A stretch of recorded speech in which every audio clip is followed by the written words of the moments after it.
Hello guys, myself Ankur sir. Right now we are studying chemistry.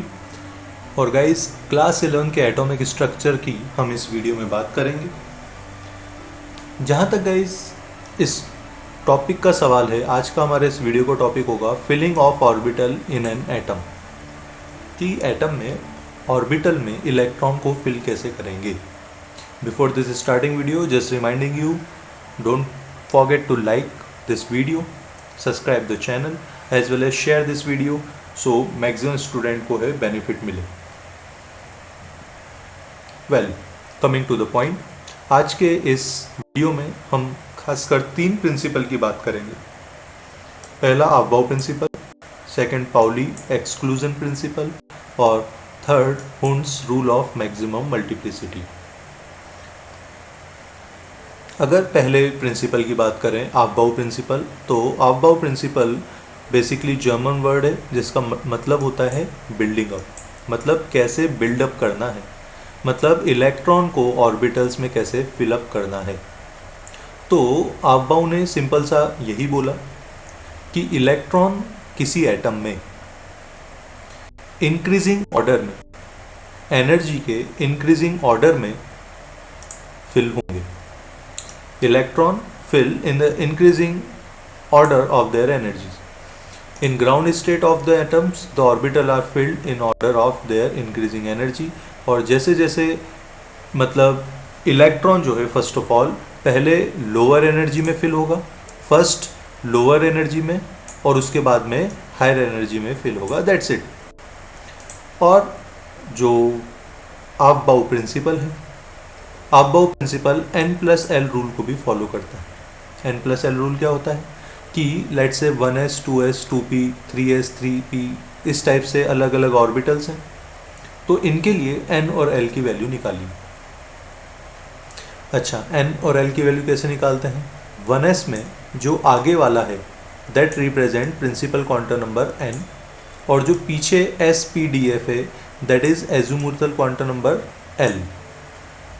ठीक है, तो n और l को आप ऐड कीजिए, n+l की वैल्यू सब में ऐड कीजिए। तो जिसके n+l की वैल्यू कम है वो पहले फिल होगा। जैसे 1 पहले फिल होगा, फिर 2 पहले फिल होगा। लेकिन बहुत सारी कंडीशन ऐसी भी बनती है कि n+l की वैल्यू सेम आती है। जैसे यहाँ दोनों में देखिए 2p और 3s में n+l की वैल्यू क्या है? n+l की वैल्यू क्या आई? Same, 3 and 3।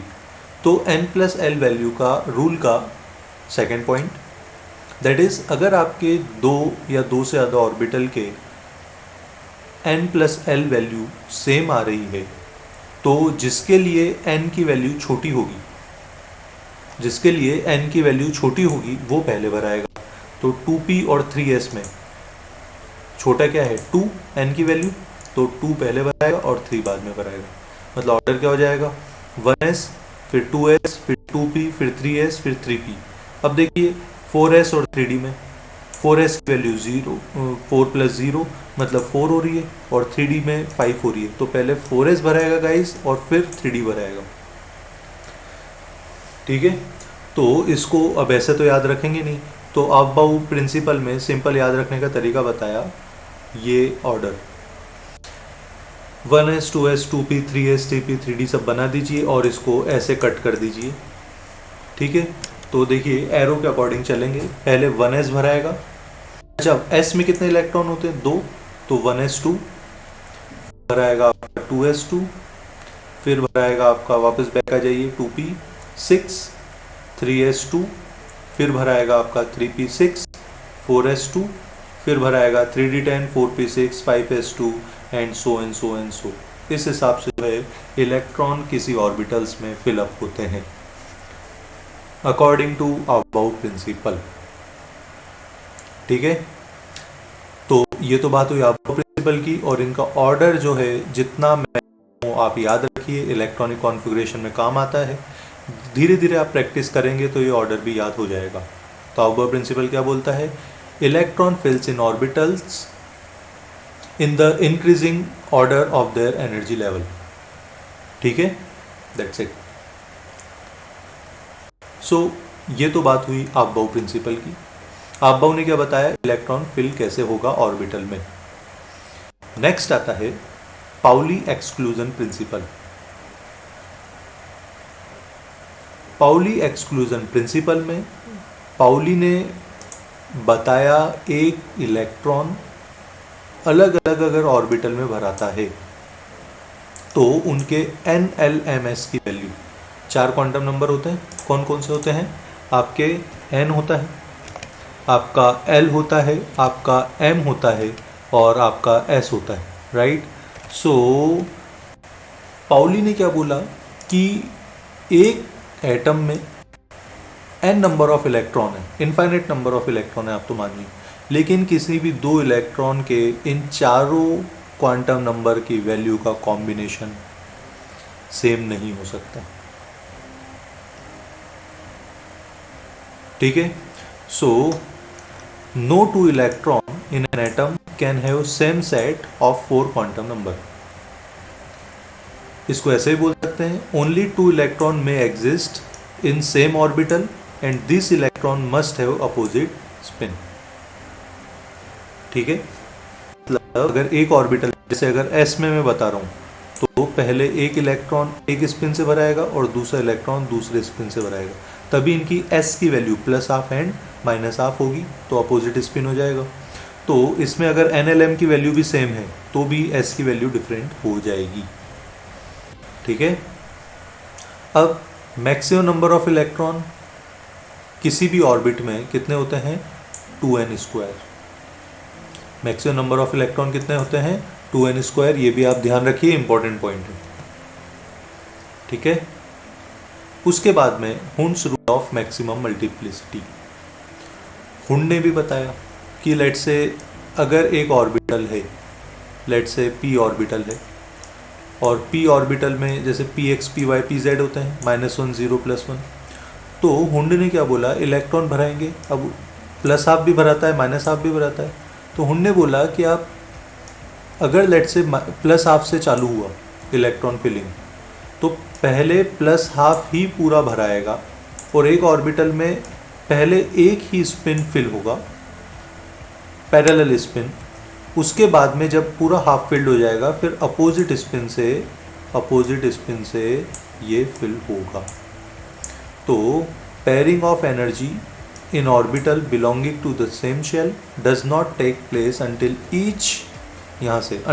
Each orbital belonging to the sub shell has gone to 1 electron each. मतलब पहले सिंगल ऑक्यूपाइड होंगे सब, फिर डबल ऑक्यूपाइड होंगे, ऐसा नहीं होगा। लेट से अगर ये ऑर्बिटल है तो अगर आपने पहला इलेक्ट्रॉन ऐसा भरा और दूसरा इलेक्ट्रॉन यहाँ पे ऐसा भर दिया, तो ये हुंड रूल के अकॉर्डिंग फिल नहीं हुआ। एक और चीज़, अगर मान लो ये ऑर्बिटल है और इस ऑर्बिटल में आपने पहले ऐसा भरा और फिर इसमें एक ऐसा भर दिया, लेट से दूसरा, तीसरा और चौथा ऐसा भर दिया, फर्स्ट, सेकंड, थर्ड, फोर्थ, तो ये आपके पाउली का रूल का मतलब ये पाउली रूल को फॉलो नहीं कर रहा और ये आपके हुंड रूल को फॉलो नहीं कर रहा। ये छोटी छोटी बातें आपको याद रखनी है, वर्डिंग से जैसे जैसे आप ध्यान रखेंगे वैसे ही समझते जाएंगे, ठीक है। तो ऐसे ही आपबाउ का जो मैंने बताया था 1s 2s 2p, वो आपको याद रखना है और उसे ही बोलते हैं हम इलेक्ट्रॉनिक कॉन्फ़िगरेशन। तो guys next topic is electronic configuration of atom. क्या होता है, इलेक्ट्रॉन कैसे भराएगा, तो मैंने ऑर्डर बताया था आपको आपबाउ का 1s 2s 2p 3s 3p। अच्छा, s में कितने इलेक्ट्रॉन आते हैं, 2। वेल अगर आप वैसे बात करें कि मैक्सिमम इलेक्ट्रॉन कितने आते हैं, तो s में कितने आते हैं, 2, राइट। आपके p में कितने आते हैं, 6। आपके d में कितने आते हैं, वेल d में कितने आते हैं, 10। आपके f में कितने आते हैं, 14। तो होगा क्या ऑर्डर, 1s2 2s2, ये इलेक्ट्रॉनिक कॉन्फ़िगरेशन हो जाएगा। क्या हो जाएगा, 1s2 2s2 2p6 3s2 3p6 4s2 3d10 4p6 5s2 4d10 5p6 6s2 4f14 and so and so and so, ठीक है। सो यहाँ पर अगर मैं इलेक्ट्रॉनिक कॉन्फ़िगरेशन की बात करूँ तो इलेक्ट्रॉनिक कॉन्फ़िगरेशन सिंपल ही है कि आपको अबाउट प्रिंसिपल के अकॉर्डिंग इलेक्ट्रॉन का इंक्रीजिंग ऑर्डर बढ़ते जाना है। अब जैसे लिथियम की बात करें तो लिथियम का एटॉमिक नंबर होता है 3, तो उसको 3 इलेक्ट्रॉन तक भरो। जैसे 1s2 भर जाएगा तो 2 इलेक्ट्रॉन भर गए। अब 2s2 भी भर सकता है, 2s2 भर सकता है, लेकिन 2s टोटल इलेक्ट्रॉन कितने लिथियम में 3 ही है, तो 2 तो भर गए, बचा 1, तो 1 यहाँ पे भर जाएगा। तो लिथियम का इलेक्ट्रॉनिक कॉन्फ़िगरेशन हो गया 1s2 2s1। ऐसे बोरॉन का 5 होता है, तो देखिए 2 + 2 + 1 5 हो गए। तो आप तो गाड़ी चला दीजिए आप बहू की, और जहाँ पे नंबर ऑफ इलेक्ट्रॉन टोटल हो जाए वहाँ पे रोक दीजिए। ठीक है, लेकिन गाइज ये बात एक लिमिट तक ही सही है, क्योंकि यहाँ पे क्या है, फर्स्ट ऑफ ऑल तो वैलेंस इलेक्ट्रॉन में थोड़ा बहुत प्रॉब्लम होता है। क्या होता है कि आपके, अगर मैं बात करूँ stability of completely filled and half filled subshell की, तो इलेक्ट्रॉन हाफ फिल्ड और फुल फिल्ड जब होता है तब ज़्यादा स्टेबल होता है। आपका इलेक्ट्रॉन हाफ फील्ड और फुल फील्ड जब होता है तब स्टेबल होता है। और अगर मान लो इलेक्ट्रॉन को एक ही चाहिए, इलेक्ट्रॉन हाफ फील्ड या फुल फील्ड करने में, लेट से अगर मैं कॉपर की बात करूं तो कॉपर का Z कितना होता है 24 होता है। कॉपर का Z कितना होता है 24 होता है। तो इसका 1s2 2s2 2p6 3s2 3p6 4s2 3d5 क्या होना चाहिए इसका 4s2 12 और 3d4। अगर आप टोटल कैलकुलेट करेंगे यहाँ तक तो 4s2 3d4 तक 24 हो जाएगा। लेकिन अब यहाँ देखिए D तो 4 भर रहा है और 4s में 2 भर रहा है, तो D जो है 4 से ज़्यादा 5 में स्टेबल होता है। मतलब 3d5 कैसे भी करके हो जाए तो 3d5 ज़्यादा स्टेबल हो जाएगा। तो एक इलेक्ट्रॉन जंप करके यहाँ 4s से 3d में आ जाता है। तो अल्टीमेटली जो इसका इलेक्ट्रॉनिक कॉन्फ़िगरेशन 4s2 3d4 होना चाहिए, उसके बदले हो जाता है 4s1 और 3d5। ऐसे ही अगर कॉपर की बात करें तो उसका Z जो होता है, कॉपर का अगर Z की बात करूं तो कॉपर का Z 29 होता है।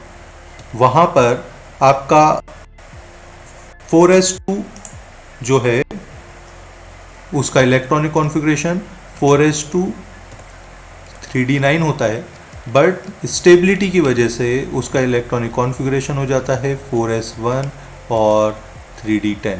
मतलब एक इलेक्ट्रॉन जंप करके S में से D की ओर चले जाता है। तो D पहले जो है पार्शियल फील्ड थे, पर यहाँ एक इलेक्ट्रॉन अगर जंप करके यहाँ पे S से D में जा रहा है तो देखिए S तो भले ही हाफ फील्ड है पर D भी हाफ फील्ड हो गया। S यहाँ हाफ फील्ड है और D फुल फील्ड हो गया। तो इलेक्ट्रॉनिक कॉन्फ़िगरेशन चेंज हो जाते हैं, जिस वजह से बहुत सारे एटम्स एक्सेप्शनली इलेक्ट्रॉनिक जो है कॉन्फ़िगरेशन शो करते हैं, जिसमें 2 मैंने बताया आपको, कॉपर और क्रोमियम वाले। ठीक है, तो इनका जो 4s और 3d में है, just due to stability electron jump करके हायर ऑर्बिट में चले जाता है। जो मैं बात कर रहा था 3d5 4s1 3d10 4s1 हो जाते हैं, ना कि 3d4 4s2 और 3d9 4s2। ठीक है, जस्ट ड्यू टू स्टेबिलिटी। और सेम टू सेम यहाँ पर देखिए जस्ट आपके सिमेट्री का डिस्ट्रीब्यूशन और एनर्जी एक्सचेंज बता रखिए कि इलेक्ट्रॉन जो है कैसे जंप करते हैं, पहले 1 में, फिर 2 में, फिर 3 में, फिर 4 में। ये एक सिंपल सा टॉपिक है जो आपको जस्ट एक बार गो थ्रू करेंगे तो समझ आ जाएगा। ठीक है, और ये इलेक्ट्रॉनिक कॉन्फ़िगरेशंस दे रखे हैं, जहाँ स्टार लगा रखे हैं वो एक्सेप्शनल इलेक्ट्रॉनिक कॉन्फ़िगरेशन है due to half filled and full filled, जैसे CR, ठीक है, आपके CU, उस टाइप से यहाँ पे NB MO RU RH PD AG, ये सारे के सारे जो हैं एक्सेप्शनली हैं, इलेक्ट्रॉन जंप करके हाफ फील्ड या फुल फील्ड बना लेते हैं, जिसकी वजह से स्टेबिलिटी उनकी बढ़ जाती है। तो guys this is all about electronic configuration and filling of electron in an orbitals of atoms. So guys, this was all about atomic structure chapter. Numericals कुछ बाकी हैं जो हम कंपटीशन एग्ज़ाम की वीडियोस में कवर कर ही लेंगे। So guys, अभी के लिए इस वीडियो को मैक्सिमम स्टूडेंट्स तक पहुंचाइए। पूरी की पूरी आपके चैप्टर की वीडियोस रेडी हो चुकी है ताकि मैक्सिमम जो है स्टूडेंट्स को बेनिफिट मिले। ठीक है। सो वेल, इस वीडियो का ज़्यादा डिटेल और कॉन्सेप्चुअल पढ़ने के लिए you can just follow my JEE neat and competition exams links, so you will get the videos on the basis of competition exam. मतलब वहाँ ज़्यादा मोर कॉन्सेप्चुअल और एक्सरसाइज आपको देखने को मिलेगी। तो इस वीडियो में भी इतना ही। नेक्स्ट वीडियो में मिलते हैं नए चैप्टर के साथ। तो अभी के लिए all the best, take care, bye bye.